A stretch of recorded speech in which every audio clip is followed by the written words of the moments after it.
Welcome, everyone. This is the Night Shift. It is number 46, getting close to number 52, a full year. ZP here with Jason. And Jason, we've had some movement here in EU. Buff Enjoyers making the return to the Challengers match after being dethroned last week by Abrahams.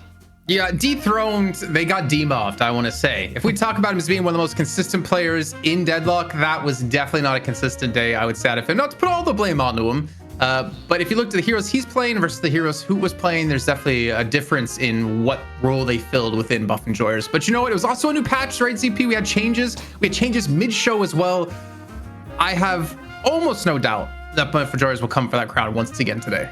You know, the funny thing is, while I do have like some scrim data to go after, talking to people behind the scenes, there's a lot of thoughts of like, bro, we don't know what the meta is. But before we get deeper in that, we got to talk about our format here on the Night Shift. Of course, we're kicking things off with the Challenger match in EU, but we also had a qualifier match to lead up into its Silence, which was a mix of the old Sneaky team and Oblivion. They kind of merged rosters together. They took on Leviathan. Leviathan, though, was able to win 2-0 and win the right to go against Buff Enjoyers, our former champion this week, who got to skip all that by virtue of being the former champion. And the winner of the Challenger match goes on to the money match, and we repeat the same thing in North America.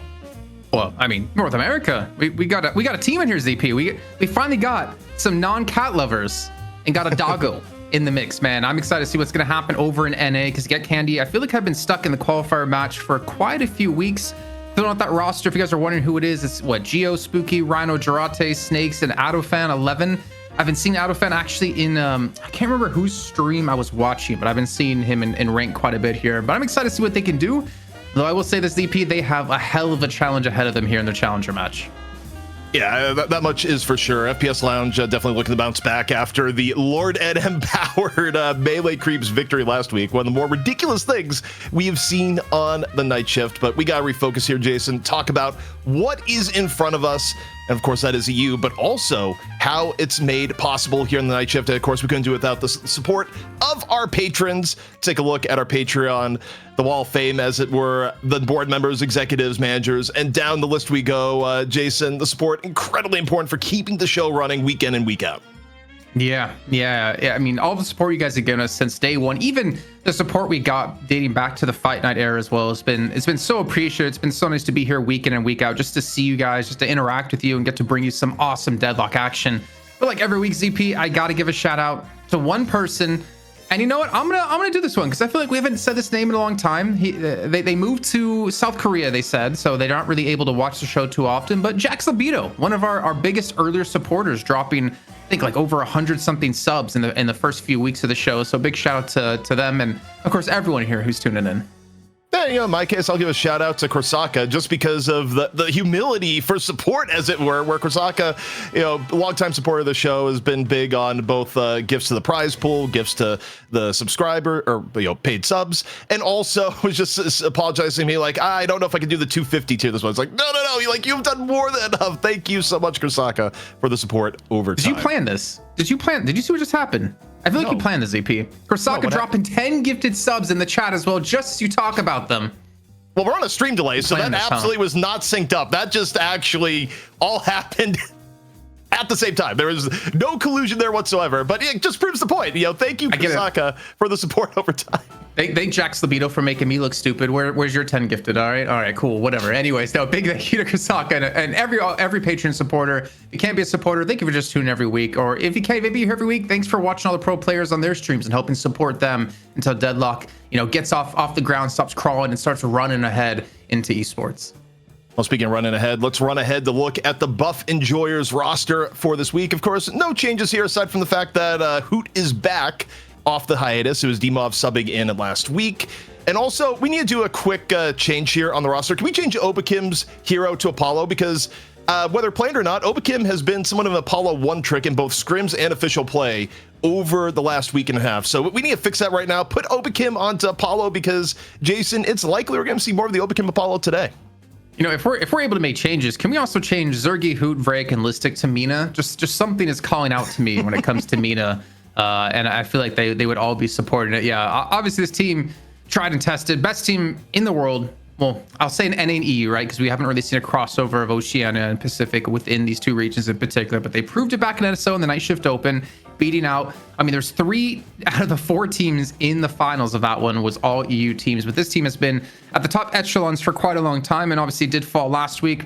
Not going to fully put it on to DMOV, right, who did come in for who, but the fact is there was a patch. It changed quite a few things.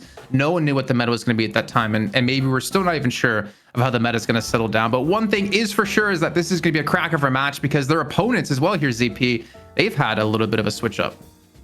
Yeah, for Leviathan, okay, so we do have a roster change here that's worth noting here. Well, multiple roster changes, really, from the last time we updated it specifically, is that you do have Fargareco coming on in, what's it called, as the 6th player, and it's Fremok, Overseas, Irizumi, Sai, and DMOV. And so Workom is gone, but we got Fargareco subbing in, is where Leviathan is at. So, but yeah, for Leviathan, it's going to be interesting to see how things go down for them. Worth noting is that a little bit earlier in the week, they did have a 3-map block against Buff Enjoyers, and Buff Enjoyers won every single one of those maps. But Leviathan also looked pretty good in the qualifiers up against Team Silence. And, you know, clearly Jason's still a team stacked with enough talent that realistically, you never know what will happen in a best of one.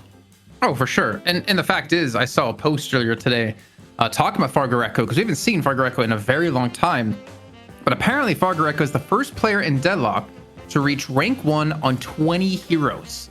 He's currently the #1 player by overall matchmaking statistics as well. So that is some high praise. That is a lot of experience on a lot of different heroes.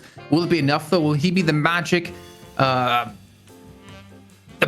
need? I was trying to think of a word there, but I was really struggling. The magic they need to get Leviathan back on top, because they did have their own stint. And maybe actually we can take a look at like the EU history of who's won night shifts and kind of show you that these are the 3 teams when it comes to EU, and Leviathan had their own reign of time. You see back to number 28 here, beating out Abrahams, beat Abrahams again, beat Loki W, who inevitably did become Buff Enjoyers, but not in the early days here. But these 3 teams, man, they've been fighting every single week, it feels like, here, ZP, to just stay on top. Of course, the interesting thing for Leviathan is that they had probably one of the bigger roster shakeups in recent history, where, yeah, you go far enough back, Abrahams had the shakeup where they used to have DMOV and Hoot, and they had to change things up, pick up Arzo, Empty Dreams. But, you know, Leviathan, you know, half their team changed over, not the least of which including OCs recently. And, you know, Leviathan, though, still pretty solidly 3rd. You look at recent results like the R1 tournament, it's kind of interesting where you have these big roster change-ups, but the actual placement of Leviathan and the EU balance of power didn't really shift much. But, you know, again, any given week, as evidenced by the fact that last week we had not 1 but 2 new champions between EU and NA. Although NA is going to be wild this week, Jason, because a spoiler, I got alerted that Dew will not be playing for Melee Creeps today because Dew's keyboard broke. And despite the fact that I brought up, and the entire team brought up, is like, hey, why don't you just go to a tech store, a Walmart, a Best Buy, something like that, and pick up a keyboard? It was not doable for Dew. So Dew is just out from hardware difficulties here today. I feel those struggles, ZP. I currently do not have a driver's license because in Italy, you can only get one if you speak Italian, German, or French. They don't offer in English. So I am homebound now, especially with my wife gone for the next 11 days. So I can understand your problems, Dew, but hopefully it doesn't affect Melee Creeps. But did you say who was subbing in? Was it Lord and M again? No, Lord NM was with them, period. He was intended to be played for another week. I thought they were trying someone else out this week. They said remember they said on the interview last week with Ido and Lord NM that they're trialing someone this week. But maybe they didn't make it in? Nope, they're just running Lord NM. How dare they? But again, we don't know who the sub is. It was literally just messaged to me by John right before, and I said, like, who's the sub? He's like, we don't know yet. So, the one thing I'll say in terms of prep, like, if Melee Creeps doesn't know who's subbing for them, like, how can the opposition prep for what is to come? But hear me out, CP.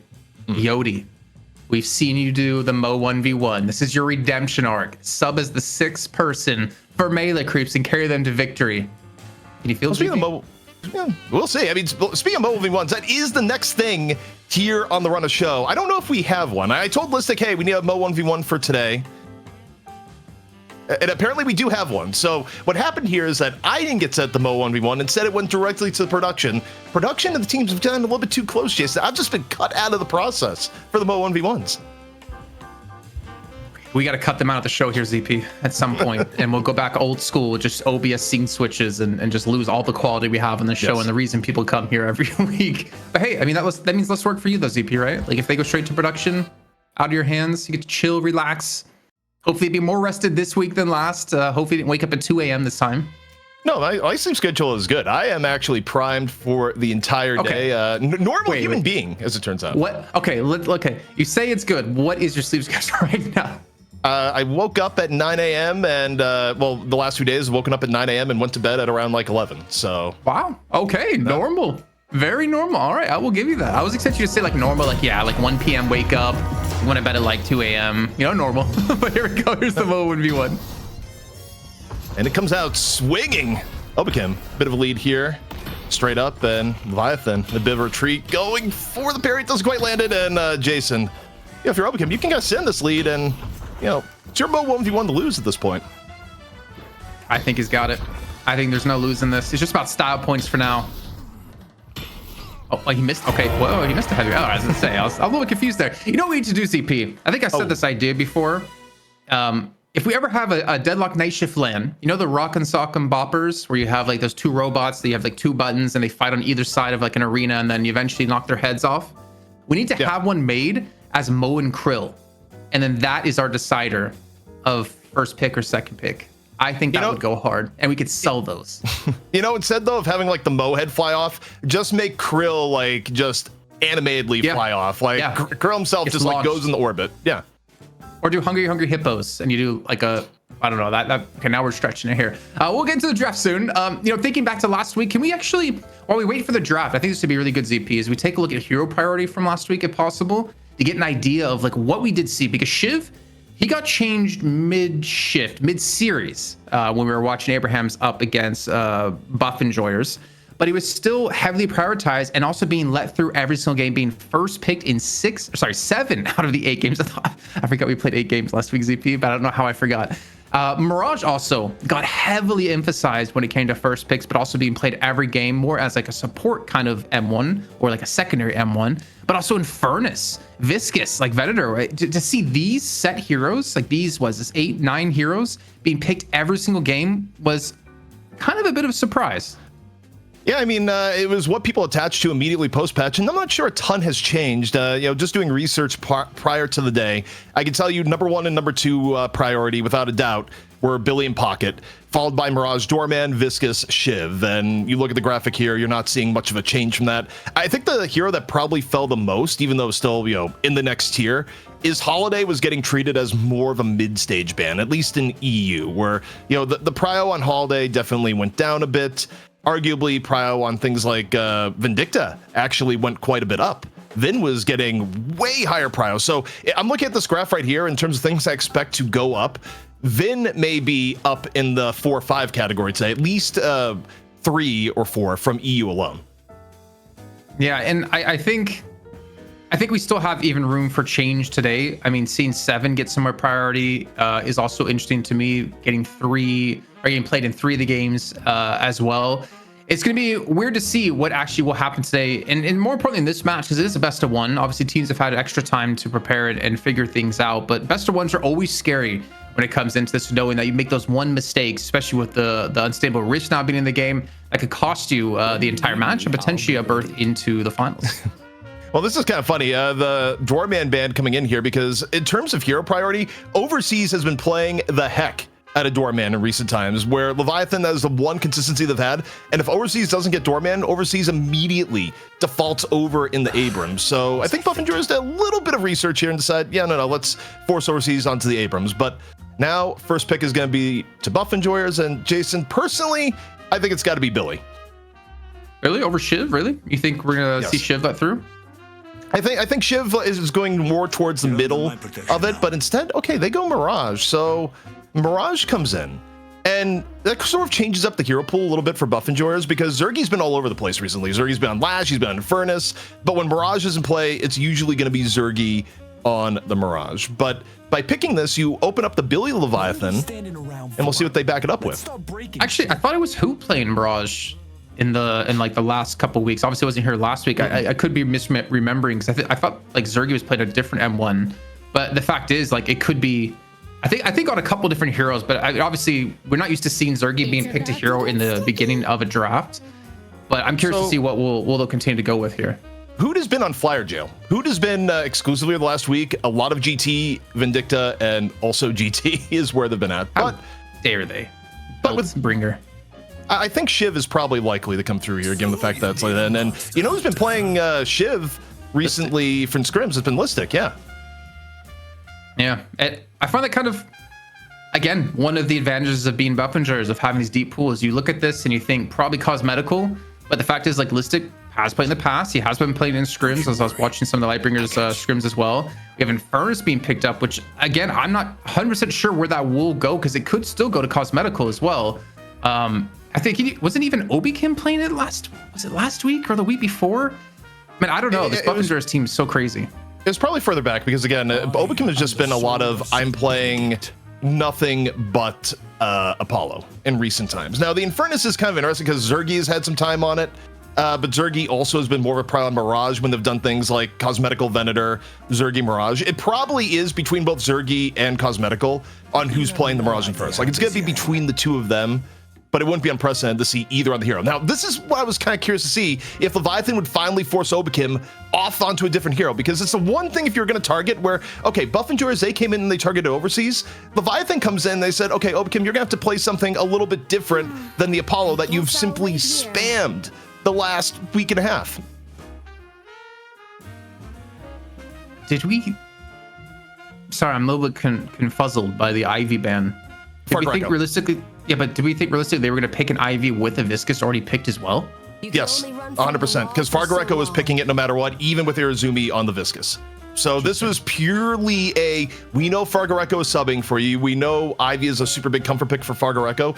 So, I mean, the mid-stage bans here are actually pretty brutal in going after heroes that people have been picking more for comfort at the latter half of the draft and not being particularly contested.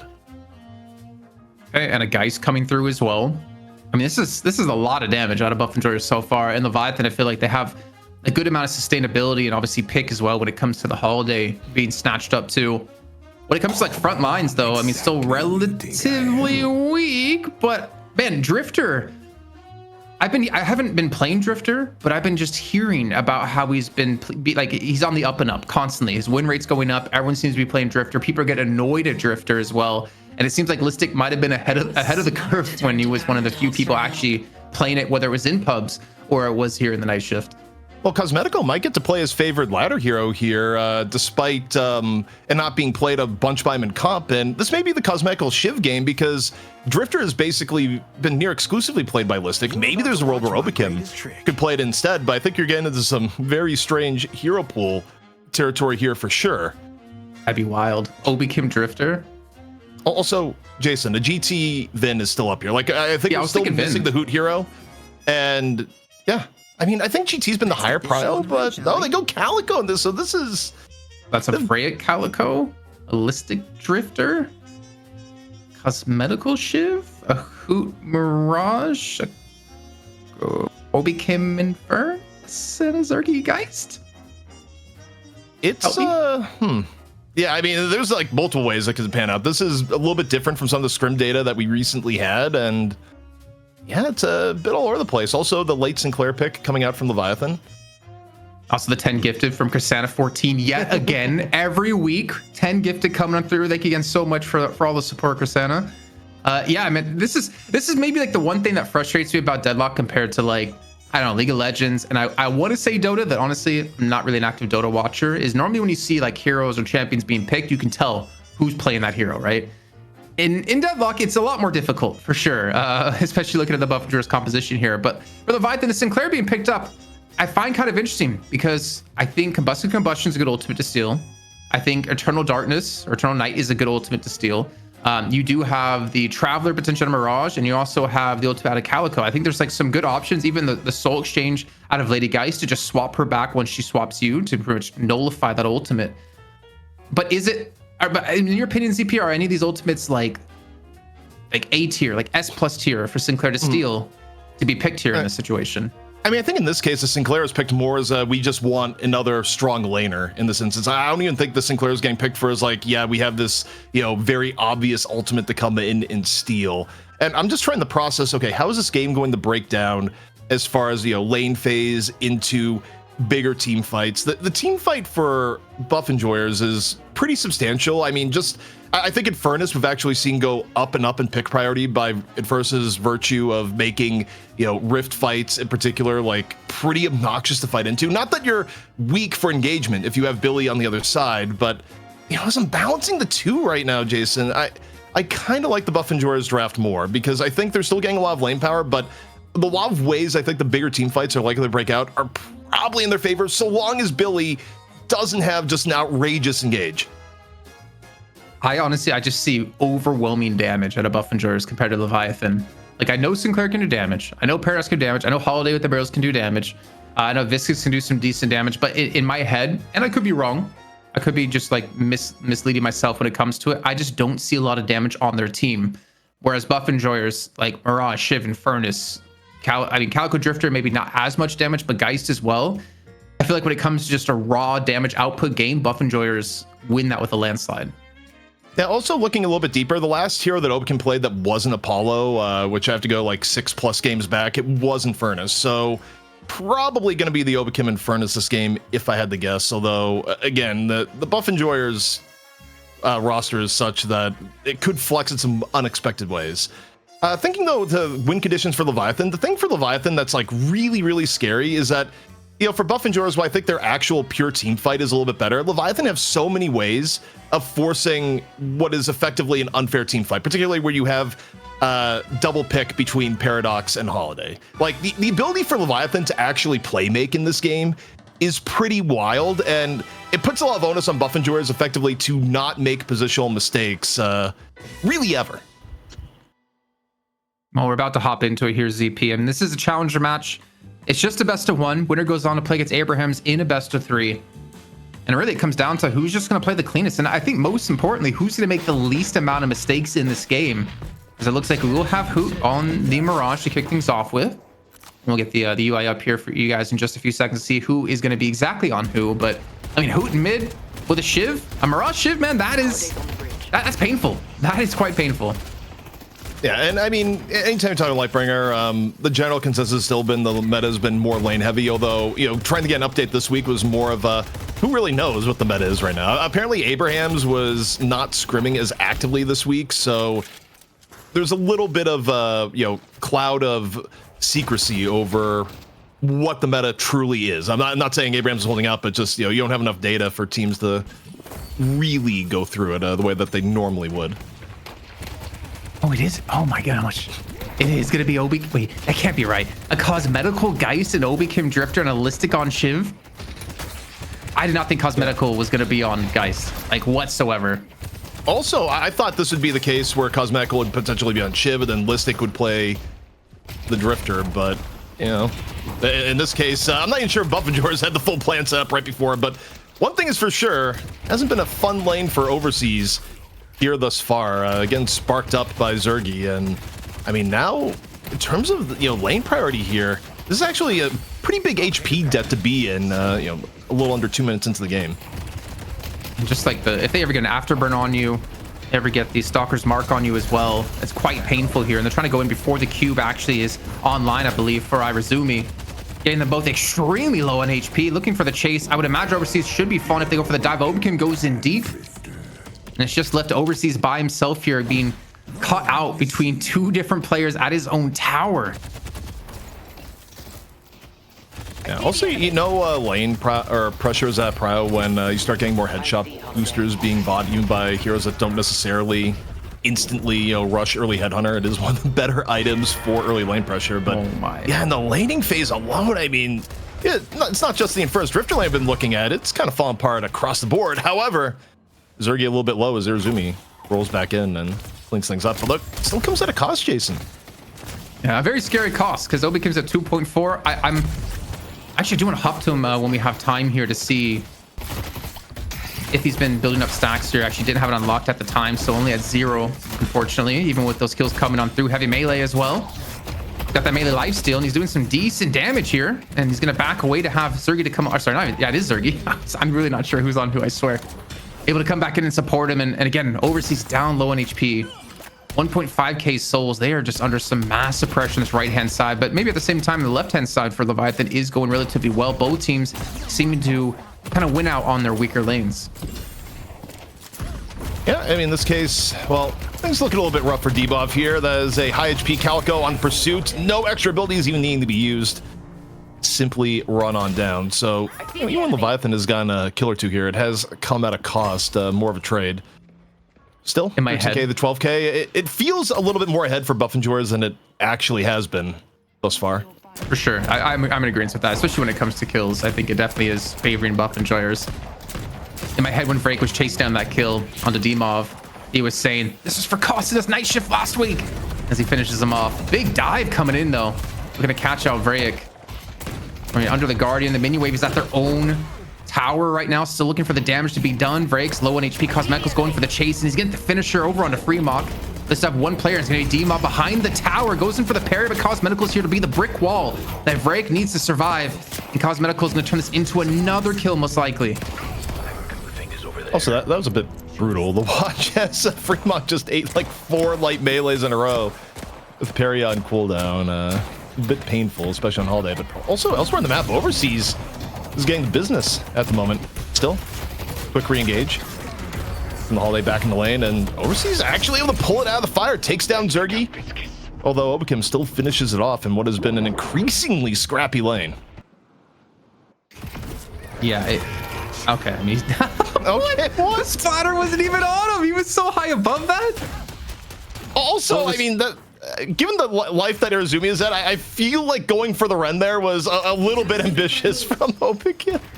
But we got buffs coming on up. Buffs to be contested. Time wall in. And a quick buff take from Fargareko, but in a bit of a damage penalty for it as Zergy coming in behind. The cube maybe will stymie the pursuit.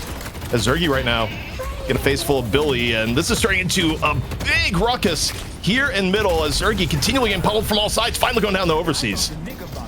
Who was there to reinforce? So is Listic with the Shiv, looking for the chase down here. He gets a parry onto Overseas, so he gets locked down for a bit of time, but the support of Psy will still be there. It looks like they will back away, but in the meantime, the blood keeps on dripping on the floor here on the left-hand side as they get the dive over onto Demov in his side of the jungle, I believe near the Sinners.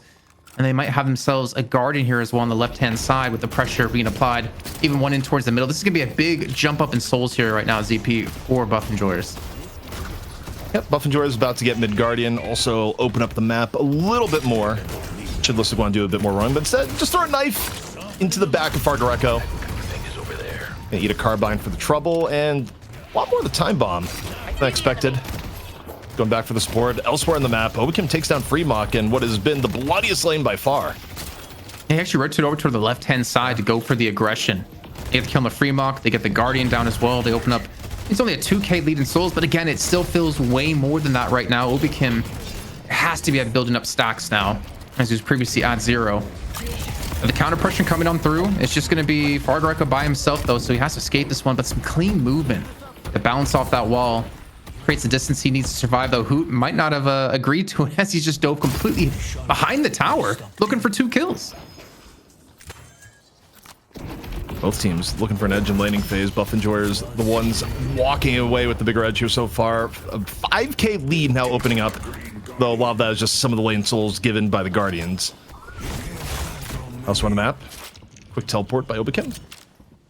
Because now, is this going to be a full rotation off to the right? With mid lane Guardian down, you know, you can leave Hoot there for a bit of farm and open up Listic for a bit of rotation. And yeah, Jason, this is like looking like a full-on dogpile into the right lane. Stalker's Mark get a hit as Fremok goes down the half, and it's not ending there. Gets cubed in the room. Should be no escape for Fremok. Goes down. 2 kills coming on through. +6 now for Obakim. And maybe a 3rd kill to be had as Overseas is looking to escape. The Ren comes on through, and Overseas will fall. Another kill happening. +9 now for Obakim, and that tower will fall as well. That 5k lead is going to transition to about 7k as we're hitting almost the 8-minute mark in this game. And it's starting to not necessarily get out of hand, but this is, I think, the real power of the snowball potentially coming the way here for Buff Enjoyers. If they keep this momentum up and just choke out the income out of Leviathan, there's really not much they can do. Obakim may have misjudged that one, about to get splattered to pieces. Wait, still got Fargareko! What? Fargareko goes a little bit deep when Irizumi could have finished it off. Oh boy, Obakim got away with thievery on that one. Bro, Obakim has just been let unleashed, it feels like with Apollo, with Drifter now no longer being forced to play like more of these like pure support kind of heroes. 7.7k on Vrake. We haven't talked too much about him just yet, but he is currently the sole leader in this lobby, being gifted some mid lane farms, some Sinners to be taken, some enemy jungle as well. But Overseas gets the kill into Zergy. That was actually the use of Chain Gang and pretty much his whole kit here. They might get some pressure onto this Walker, but they're going to have pressure other places pushed against them here by Buff Enjoyers. Also on the map, Obakim bringing a Sun Bout of Darkness. Fargareko and Sai in the back off for a moment, and looking at pushes on the map. Cosmetical just going to be pushing up on the left versus Dimov. Relatively even between the two, and okay, Fargareko takes down Obakim as the Darkness gets cloned the other way. Buff Enjoyers getting to taste their own medicine. Looks like though still in plenty of good HP, looking for Viscous on the other side, gonna slide on down and go the long melee into the parry. I'm not sure that's enough to get Irizumi out of danger, and no, it is not. I feel like I've seen the script before at Illistic, just heavy meleeing into an obvious parry. I don't know if people remember that from a few shifts ago, but it doesn't matter. He gets the kill, maybe the chase down to Sai, but I think Sai might just be a little bit too slippery. There's another knife up yet again here. He is taken away quite low. 1 or 2 more hits would be enough to finish him off. The tick gonna come through. I think the knife hit. And he just survives. Did it? One more tick would have been enough. One more blade in his back. But it forces him back to base. And again, just this raw aggression. It feels like ZP out of Buff Enjoyers. They feel confident enough to fight with this tempo and win out on most of these engagements. The interesting thing, for the amount of kills Obakim has been on, Obakim is far more poor than I would have expected. Just, taking account on, who's been benefiting here so far. Certainly Cosmetical benefiting from survival buff, but Obakim only at 6.6. Vrake, the one run away economically here so far. Cube is not going to be enough to save. The big pursuit coming in here from Buff Enjoyers as who is able to take down Fargareko. I'm liking this Calico pick with urns too. The amount of boxes you can take, with how quick you can get across the map, and the souls you can accumulate. I feel like you get extremely far ahead on Calico without having to take much farm in these direct lanes. And Vrake's going to be able to... What? The urns... How does Ava hold that urn? Ava's like riding the urn across the map. Gets the turn in. 10k souls now for Vrake. Can we take a look at player damage? I'm curious, because Vrake, with most souls, I'm curious where on damage he is so far in this lobby. Yeah, he used to be extremely low at 4k, but I feel like he's assisting in a lot of these ganks, especially with the cold front coming on through, the spirit snatch, and he's just building up a massive pool of economy. Obakim at 9.9k does not surprise me at all. We're just from the eye test. It's like Obakim has been involved in the vast majority of these fights, and I mean, honestly, I think part of the benefit of Drifter right now is that you do get the ability to apply that little pressure. Soul Exchange going in on the Overseas, still a bit of pressure on the Cosmetical. Goes in for the melee instead, finds a parry. Freemock, they'll finish it off. Listic, though, on the backup, finishes off Overseas in the end, and now Sith Freemock has the moves to escape. You talk about movement versus movement. Shiv versus Holiday, knife into the back here so far, goes for the parry, does not connect, and the killing blow gonna seal Freemock's fate. Oh, no time to get D-Mob as well. The cube comes on through, but Listic still has the killing blow. And here's Obakim as well. Listic gets that kill. That's 3 on this engagement now for him. He's up to 11,000 souls. The lead's grown to 7k. There's no lane shoving against them either. This is a big fight here for Buff Enjoyers, and Leviathan just cannot afford to lose much more than this. The chain gang's coming out of Overseas, but realistically, what is he going to get from this one? Maybe a return back to spawn. It looks like Buff Enjoyers will hold back, take their foot off the pedal. Break will be the only one to fall, but I believe they picked up 4 kills, ZP. Also, both teams dumping the respective ult bank right before Rift is coming up soon. Obakim, though, no real escape path there. Only thing to do is try and get a little bit more damage off of Freemock. Freemock, no lasso in reserve, but just throwing out some barrels. Again, both teams well aware that first Rift is coming on up soon, and it's going to be on the left side where things are going. Iradomini out, chase down on the Cosmetical. No soul exchange at the ready. Just needs a little bit more damage. The crossbow's put away, but the damage still comes in furious. here from Dimov, but now Dimov needs to look for the escape as Listic in to finish off what was started. On top of a Calico, Dimov is all sorts of dead. Just you're not escaping a Calico and a Shiv as a vendor there. Like, you'd have to hit the world's greatest gut shot and then have the cleanest movement ever. So much mobility for these two heroes. And now they're with the Rift trying to be taken by Leviathan. They do get a kill on the Hoop. They've overcommitted and shown their hand on the right hand side, meaning they can't defend this Rift anymore. Well, also have Irizumi pushing mid, looking for some damage onto this Walker. They actually might get some damage on the right lane Walker, so maybe an overcommitted Buffingers here to go for this Rift. Well, at least in retrospect, where you lose two people on the right that are supposed to defend, yes, you've gotten the Rift, but you're about to take some serious damage on the right Walker. I don't think Leviathan is sad about this at all, because in fact, you know, for Buff Enjoyers, they're going to be able to defend, but between the two teams, I think Buff Enjoyers actually ends up negative on the Walker damage there in the end. So really solid play coming out from Leviathan to pick up some free kills on the right side and, you know, make that far smoother. Yeah, I mean, and that's kind of one of the most frustrating things about that Rift too. I think Leviathan made a very smart play by pulling Buff Enjoyers into that position, but then they kind of overwhelming them in the other lanes to look for that damage. It's a shame they didn't get the Walker down. That would have been obviously the best case scenario. Maybe a little bit of a chase now on Irizumi. Overseas going to be here to support. Catches out Obikim, the Rising Ram, and Obikim, he should be falling from this one. Not really a chance to escape this one. He gets it locked in the hallway with the goo ball and a goat. I think Obikim unbound the S key for this entire game. See if Overseas goes down, the knife just ticks away. But Obikim, have you noticed that the entire Obikim strategy has been throw hands no matter what? This entire, it's just like walk forward, and if Obikim dies, he dies. It still opens up opportunities for the rest of his team. I mean, you think there, Obikim was the first one to go in, ends up falling from the focus fire. Buff Enjoyers grabs a Walker and multiple kills in turn. I mean, the Kamikaze Drifter is kind of working out. Yeah, I would say. I mean, they also defended mid, though it did take a lot of damage. Who had to travel over to defend against, was that Psy, and then eventually picked up the kill too. But we've also now transitioned to a 10k lead for Buff Enjoyers at about 15-minute mark. And Vreg is, oh no, Vreg's looking for Freemok. He's in enemy territory. He's gone deep. Freemok does have Lassa, but we'll expect the cat. Or does the cat not even fight? Okay.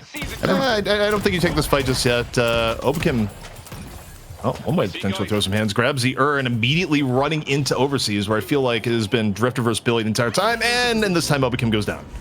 Seek out fights repeatedly. Now, does this turn out to a trade in favor of Buff Enjoyers? Vrake goes in, catches a lasso for the trouble, and the immediate follow-through is there. So the scrappy nature that Buff Enjoyers have been employing, backfiring a little bit, although Listic comes in, finds Freemok. And the Shiv has been really the big issue here, Jason, because even if it starts out with a Drifter death, Listic is there as a cleanup crew. It just doesn't feel like Listic's killable with the way he's been playing. With the support he has out of Rake, rotating in as like a two-man squad. He's been playing it extremely clean. Radiant Regeneration picked up, Heal Bane on top of that. Resto shot, he's got a lot of survivability here. Combustion coming on through at a Zergy to get the stun up over on a Fargarek when it does land. Got one, almost two blades ready to go. Takes it into Fargareka, who should be falling from this one. One more tick. There he goes. And let's stay with the Healbane proc. Extra 275 HP. And again, just gets away. Oh, okay, maybe not.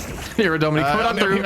I'm hearing crossbow shots go off. The might of the Lord bearing down on Listic, but you still got the Shiv movement. You got plenty of ways to rotate yourself out of danger, and the crossbow not going to be enough. Where, you know, the best way to describe what we've seen this game, Jason, it's been a lot of aggression at Buff Enjoyers, and, you know, it's aggression in a way where it's not afraid to sacrifice either Obikim or Vrake. Like, can we get a total death counter in the game? Because I feel like Obikim, on top of having maybe the most damage still, also certainly has to have the most deaths. Yeah, you know, like, look at Obikim relative to the rest of Buff Enjoyers here. The actual strategy here is, you know, feed Drifter scraps, have Drifter, like, run into the other team, die, but off the opportunity Obikim creates, the rest of Buff Enjoyers comes in and actually benefits. The kill comes on through, takes down who?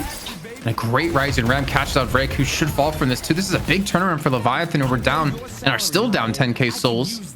Rotation towards middle. Oh, they're gonna go for mid boss. I don't know, man. Listic 17k. He's got Killian blow up. They got cosmetical there as well. Eternal Darkness almost ready. Zergy doesn't have combustion, The amount of AoE damage that Buff Enjoyers can do in this position is extremely deadly once they start getting this poke on through. And you can see Leviathan might have bitten off more than they can chew. The crystal's coming on down here, ZP, and we have the engage out of Buff Enjoyers.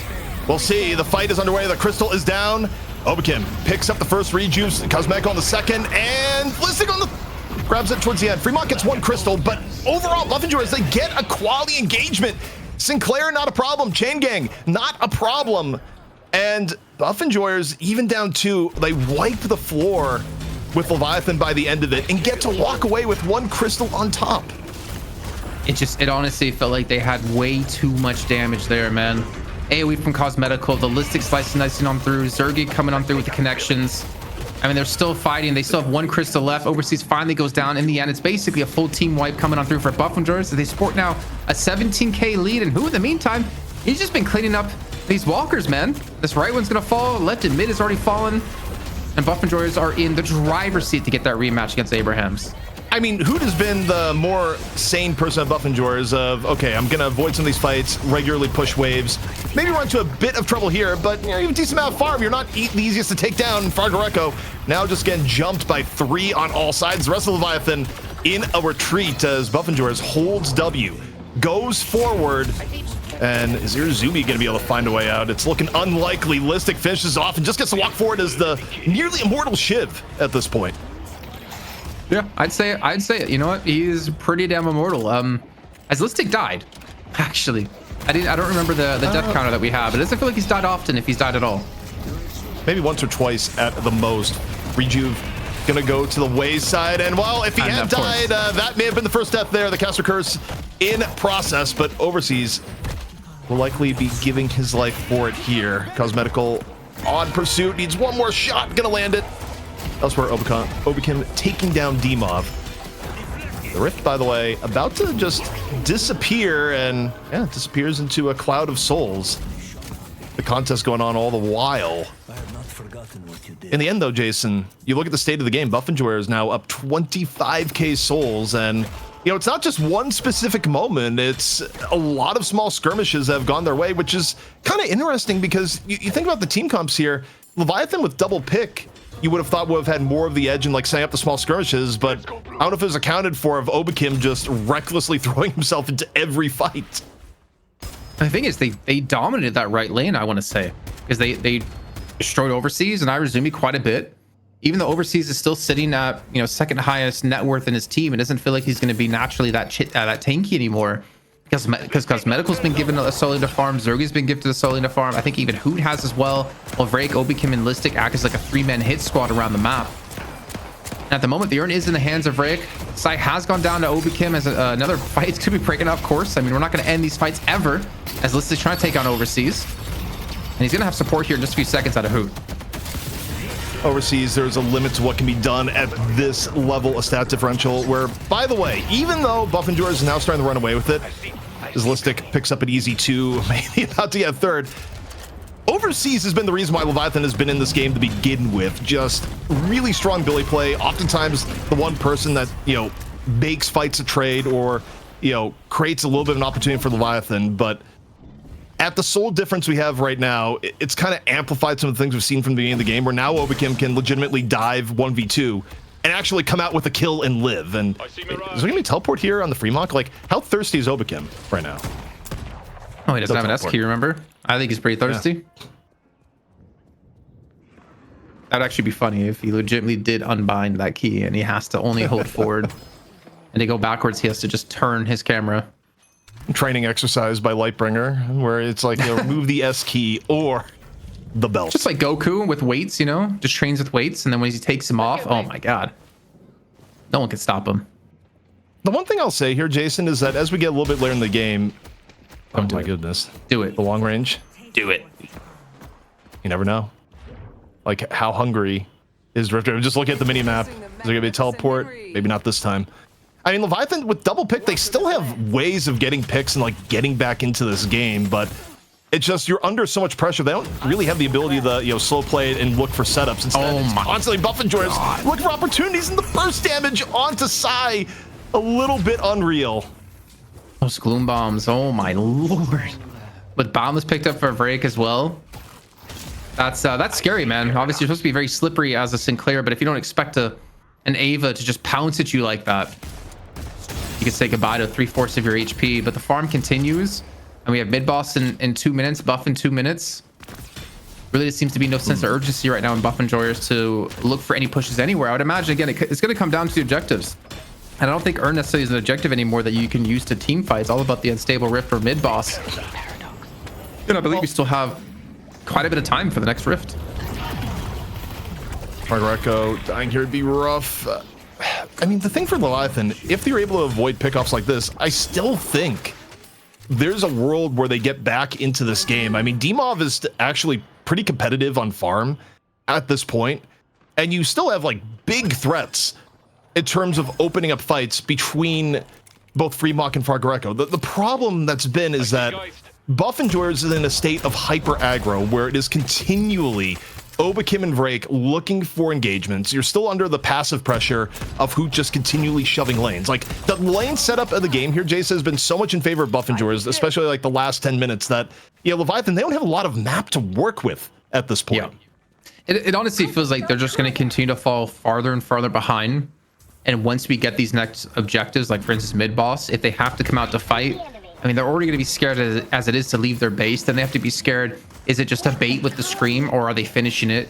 If they are finishing it, well, then you're running into like very tight corridors where combustion can take you out. But you talked about Leviathan having a chance with the picks here. They do get the lasso onto one. It's going to be Obakim, who just sits in the closet where the rest of the team isn't going to be there to support him. And they do get the early kill. Ooh. And now it comes down to what can they get from this kill. Also, the setup for that was quite nice. They did the cloned Eternal Night on top of it to buy a little bit of cover. So they get 35 seconds of the power play. Down ults-wise, they use Lasso, they use Iridamini, maybe one to get the Iridamini back, but you know, you have 25 seconds to try and snowball this, and now gonna be Chain Gang perhaps on the Hoot. You take a look at the mini-map, you got Overseas hopping on in. Chain Gang gonna come on out. Leviathan, opportunity to try and make something happen here. The Chain Gang on the two, both Hoot and Listic. Gotta imagine Hoot is the target, but Buff Enjoyers, stat differential a little bit too much, able to take down two. And even in a 6-on-5, Leviathan starting to struggle. Listic still 1k HP left to go, and an Overseas at death's door. A full team wipe now in favor of Buff Enjoyers. And that was, what, one ultimate? Maybe two if you want to count the Traveler? Like, Combustion was used. Listic used ultimate, but he threw it into a cube, so he didn't get anything off of that. And they were still able to just wipe him out completely without even the help of Obakim. And Hooch just kind of actually traveled away, went into the base. I think the problem is, though, is that, you know, people may look at them like, oh man, they lost 6-on-5. Is Obakim the most valuable pickoff? In fact, he's the least valuable when you look at the farm. Like, Obakim, his entire game plan has been to tactically feed the entire game to set up other people to get kills. So, yeah, you get a 6-on-5 by getting the pick on the Obakim, but Obakim is probably the least valuable pick out of all the members of Buff Enjoyers that Leviathan could have gotten to set up that situation. Yeah, but ZP has all been the plan. Now they feed him Earns. Now he gets back in the game here, 26k souls. Now they have a rift to take on the left-hand side. My man Obakim is going to come back and carry this game, even though Hoot's at 35k and Zergi's at 33k. And the lead's grown to 45,000 souls now. It's not over ZP, but it's basically over ZP. Also, can we get a full accounting of kill death, if possible? I want to see deaths in the game where Obakim... I don't know if Obakim is still the leader, because this has been pretty Buff Enjoyers favored him. No, he is. Obakim is still tied for leader. How many kills, though? Like, is Obakim also the kill leader, or did that finally go over towards Listic? That has to be Listic by a large margin. Okay. That's a... Oh my god, 19 kills? So should ban the rest of the night, huh? I see Holiday. Can we just reflect back where people for a brief moment is like, oh man, Shiv's dead? It's like, no. They revert some of the changes. Shiv's back better than ever, and if the changes stayed in, he may have been even better. Just the one hero that, at least at the night shift level, is just a hero unstoppable. Also, not even the highest pick priority. Like, other heroes like Mirage and Billy beat out Shiv for hero priority within this draft. I know Fremont was like begging probably Leviathan, please pick me Shiv, please. But man, like, what can you even do to make Shiv not good?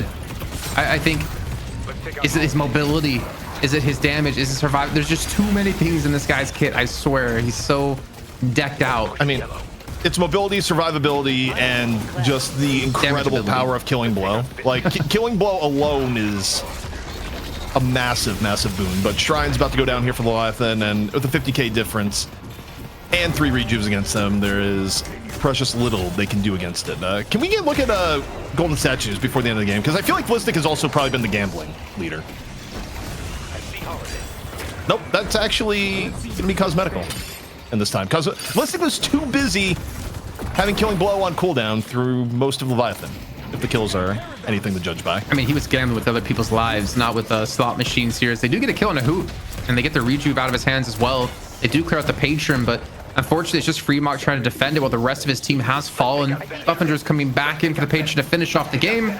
And they will begin their berth here in the finals once again. They're looking for the redemption arc here against Abrahams, and they are going to have it in a best of 3 after this, ZP. Yeah, and how'd they do it? Just absolutely wild aggression from the beginning. Sacrifice Obakim at all costs. Feed the real carry in this game. That was Shiv, and it worked out for Buff Enjoyers and Leviathan. Even with a double pick comp, they were never quite able to find their footing, which gives us the rematch of Buff Enjoyers versus Abrahams in the money match of Shift 46. You know what, ZP? If we get to night shift number, what is it going to be, like 68, maybe 67, and it's going to be the Halloween episode once again, I feel like you need to cosplay Shiv. I feel like you could put on a phenomenal Shiv cosplay. You know, at least I have enough hair to potentially go for it if I haven't cut my hair in a long period of time, which, you know, I'll take a little bit of pride in. But, man, I mean, the look back at this game, you know, it's kind of wild how it shaped up, because we've seen various states of, you know, how EU plays lane phase, how comps are set up. This is probably one of the more aggressive takes we've seen from a team in EU in a very long time, where, I mean, it was very clear that part of the plan here was simply sacrifice Obakim repeatedly. Like, a lot of these fights, it was not the idea of like, oh, I'm going to get out, no problem. It was just, no, we'll trade efficiently and other people will clean it up. And you have both Listic and Vrake oftentimes being the ones that dive in and, you know, finish things off, even if it comes walking over a Drifter corpse. Yeah, it's like a 3-man, I guess it's like more of a 2-man hit squad. And Obakim's just the bait. He's the worm on the end of the fishing line here. But it works out so well. I think you can't pull something like this off without obviously like premeditating how you're going to play this out, but also the clear comms with Buff Enjoyers out of Vrake, Listic, and Obakim to be there together to assist each other one by one and to turn these into kills, and then allow Listic to just completely carry the game. I mean, he was at 19 kills. I'm pretty sure he got a couple more at the very end. He's got to be over like 22. I would almost bet, you know, around 23 mark at the end of the game. It's just let Shiv do Shiv things. And I think it's like Cosmetical was there. Cosmetical had crazy farm, but we didn't get to talk about him because it was just a list. I mean, it wasn't just Listic, right? But it was the Listic show. It was the Shiv show. Yeah, I mean, I think by the stats, Listic puts on an MVP performance. There's also the contrarian in me that almost wants to give Obakim the MVP in this instance, purely by virtue of the fact that you look at the path to getting Shiv farmed up. You look at how well this went down, and it was just, you had the most fearless Drifter play ever, just recklessly going on in and being like, no, my team will clean it up. On the other end, though, in terms of things Leviathan did well, I think, honestly, for the aggression coming in, Demov getting to the level farm Demov was commendable on the Venator. And also the fact that Overseas really was playing Billy near perfectly in a lot of these fights. Like, the support wasn't always there, but and you look at the micros of how Overseas was engaging these fights, some of the value that Overseas was getting in, whether it be like landing parries, avoiding parries, you know, min-maxing the amount of melees put in, you know, chain gangs at the right time. I mean, Overseas legitimately had a very good game, despite team stuff around him not necessarily going in his favor. But also, you look at the player damage here, second highest player damage for Obakim, while also being dead 9 times, more than double anyone else on the Buff Enjoyer squad. But, you know, there was a mission to be completed there, Jason, and it was done quite well. 20-1 though by the end for Listic. I wish we had like a damage breakdown out of Obakim to see where the damage came from, because I feel like it had to have been Stalker's Mark just doing some serious work. But the 20-1, man, for Listic, how dare you die once, Listic? You could have had a perfect game, 20-0, but to do 43,000 damage, I mean, Hoot, 38,000 souls, did 29k. Cosmetical, 36,000 souls, did 29k. Not because they weren't performing well, not because they didn't play well, but because they didn't really need to do anything. Their job was just to continue to farm and push down objectives and let Listic just run free. And I mean, even his healing, ZP, 17,000, like Radiant Regen Healbane is so it's crazy, man. Especially the amount of shots he was hitting for Listic with all of his abilities, constantly keeping like 2-3 stacks of the regen up. He was a movable object and an unstoppable force at the same time. You know, the funny part is that Listic may have had that perfect game until someone had to bring it. It's like, I don't think he's died yet. About 2 seconds prior to Listic dying. But it is kind of funny, you know, because Listic had so much of a brand at times where, you know, you think about Listic on on Abrams, and you know, Listic would have fights where, okay, Listic is in the thick of every fight, maybe not having the best KD, but having a big performance. And then you get Listic on Shiv, it's like, no. Now you got Listic on this hero. Listic can have the same scrappiness in team fights and actually just pad the scoreboard by comparison. So we did actually get our lovely production to give us the information, the breakdown of Obicam. Just I was curious. So Rend actually was his top damage dealer at 24%. He did 8.2k with Rend. His gun damage for Obicam was 7.4k damage, which is 22%. Stalker's Mark, 15% at 5.1k. That's a lot of damage being done by him. And I'm actually kind of surprised to see so much gun and Rend damage. I mean, maybe not too surprised because he was dying a lot, so he was fighting a lot, but to still be second highest damage dealer was nothing to scoff at. And maybe it's a very viable strategy if you can pull off damage numbers like that.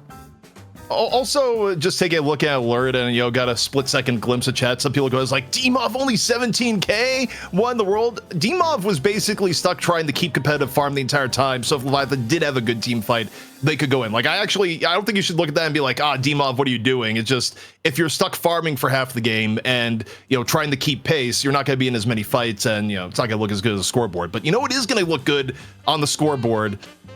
Yeah, we got our MVP, Jason, and guess who it is? Listic. Did your mic cut out? Oh, okay. No. I'm sitting there like waiting for you to do. I'm saying, who's it gonna be? I'm saying, here's like, wait, did Italy get Jason? Like, you know? Bro, they've got me open the highlight too here? many ways. We opened the highlight with the one-time Listic goes for the most telegraphed melee of all time. You know what? It got to bring him down a little bit because the rest of this is just killing blows and knives. Jason, you got to bring him back down to earth. You know, you can't call him a god. You got to show some bad plays as well to prove he's still truly human. I mean, even some of these plays here as well. Like, I mean, obviously the killing blows were doing some serious work, but like, it's not just him. Like, he has there the backup of Zergy to help him escape, to help him get the damage done. Again, the knives, he had only 1 stack in him, but gets to a 9 kill streak from that kill, and then eventually gets away too. I mean, the thing is, like, obviously, you can't look at a Shiv like this and expect to see Shivs like that in your normal games because there's so much refinement. And I know some people in chat are gonna be like, this Jason Kappa guy's an idiot, but there honestly is some, like, a lot of refinement in your mobility, your like movement, how clean you are, your ability usage, and more of like your cooldown management too, to know when you can go back in, when you can fight. I think it takes a lot of extra work than just hit all your buttons and then get kills. I don't think it's as simple as that when you're playing at this level in play.